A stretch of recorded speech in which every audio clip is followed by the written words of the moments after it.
Ladies and gentlemen, I want to welcome you to our little presentation.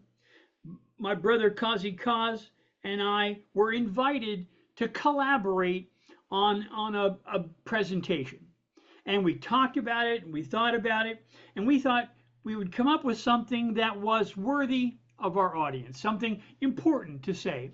And he and I both labored in our own way to come up with a shared treatment of the amazing document, a human rights document by Dr. Martin Luther King Jr., the famous letter from Birmingham Jail.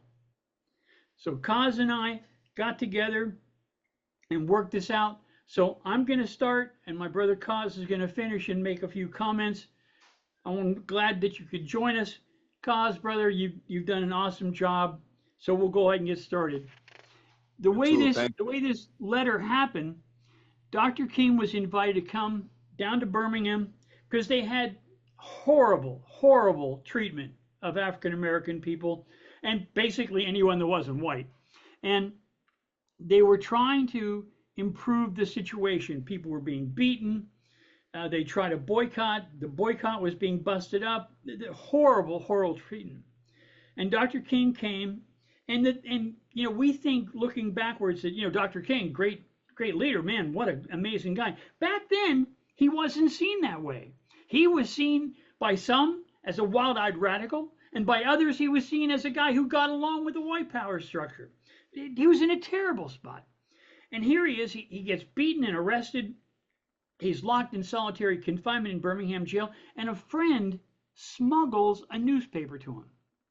There was an editorial written by a whole bunch of well-meaning people who said, "Oh, Dr. King, you're too radical, man. You're trying to rush things along, and you're making it worse."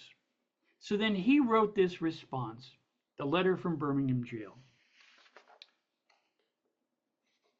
When we consider timing, the place, the race, the endless white lining, whether suspicious or delicious, there's no race or chase, no proper timing for our needful upward climbing.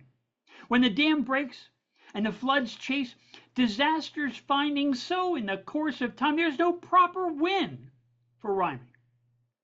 This ugly dance does truly make and mar the brutal chance, and your steps in the unsteady flood, will you find a footing? I will not and cannot debate those who urge and argue wait. Unless you've held the weight that dwells there amidst your smash and broken plates, such hell awaits that men might shove withdrawing any offered love and choose ungloved hate when making their ancient crude claims innate. There can be no proper time to demand an end to this bloody trend and stem the awful, unlawful forfend. Demand an end and somehow stay an end. This nightmare day must end. We speak to silence the cries which have called on the deaf ears of futility's exercise, which has befallen too many for too many years. Why should anyone have to keep on waiting for that which is already here? by the minimizing of civil rights that are forced to rise up and fight. It's not fair and it's just not right. We're saying this simply just to be clear. Patience is no longer a virtue when it becomes nothing but a slow death. And too many have grown sick and tired of having to patiently hold on to their own breath, while their needs continue to be met with nothing but a racially fueled neglect. There's no modicum of any respect, so what the hell else could anyone expect? It is no surprise that so very many are so demographically upset. Our picket signs will never forget how they were forced to be ever so very quiet as a cricket dying on the withered steps of these wicked times, showing no regret for the prolific crying resulting from all of these vicious crimes and horrific deaths. Let us appeal with further zeal the maxim of faith and truth that justice delayed is justice denied. Again and again we hear the cry in the streets, in the alleyways, at work, and in our play. Injustice wreaks its havoc and calls to correct the awful damage upon the innocent, upon the youth, and likewise on our aged, on the streets and in our homes, in schools, and on too many stages, heedless, careless, roamed, unaided, upbraided. This violence, visited without redress, turns too many a face away from the justice seeker so cruel with stress, and now the weaker. When long sought justice is postponed again today, what strange and awful passage will wreak its havoc in endless, relentless, and murderous display? United, we stand divided until we fall. All in all, fighting with the law, continuously falling face first into the lies which they've been writing on the wall. A conniving kind of cuneiform which we've endured ever since we could remember and decided to recall. Because we, the people, seek nothing more than to be treated as equal, instead of maliciously being fallaciously depicted as lethal, so deceitfully fooled to live within the evil eye of this needle. Alongside the spineless and feeble-minded sheeple typecasted for this mindless sequel. It is time for the blind to quit leading the blind and stop feeding all the feeble-minded, ignorant minds and set us free immediately and expeditiously at reveille from behind these hostile enemy lines. We cry, we shout, we fight, we team. After that, we march, we yell, we stomp, we scream, allowing us to bellow, bawl, battle, brawl, so that we may finally thrive and dare to dream. Wait? What?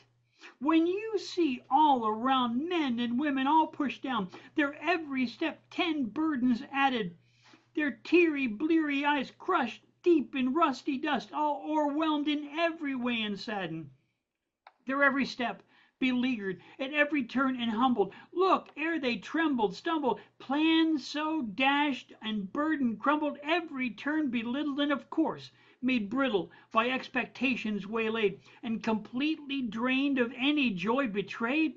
With such ease this overlooked tragedy continues. 'Tis others suffer, 'tis not me, to taste this awful bile with bread and true. Yet this awful lawful word, thus shorn with lead slow steps imbued, it's not me, it's just you. Our ancestors still await reparations from the forced segregations that were reinforced, of course, by the nation in conjunction and collaboration with the corrupt white churches and their congregations. Justice for all is a definite must. Before we fall, it is intrinsically inherent to the very imminent cusp, which definitely benefits us. We've been repeatedly betrayed by a delicate trust by which its deficit we have become so desolate. Thus, this is the price that we have inherited for displaying such etiquette. So please quit busting the balls of the just. So, thank you. What you all have just heard were simply two voices out of the so very many ancestors who for so long have been denied, deprived, and silenced by denigration, starvation, and gratuitous violence.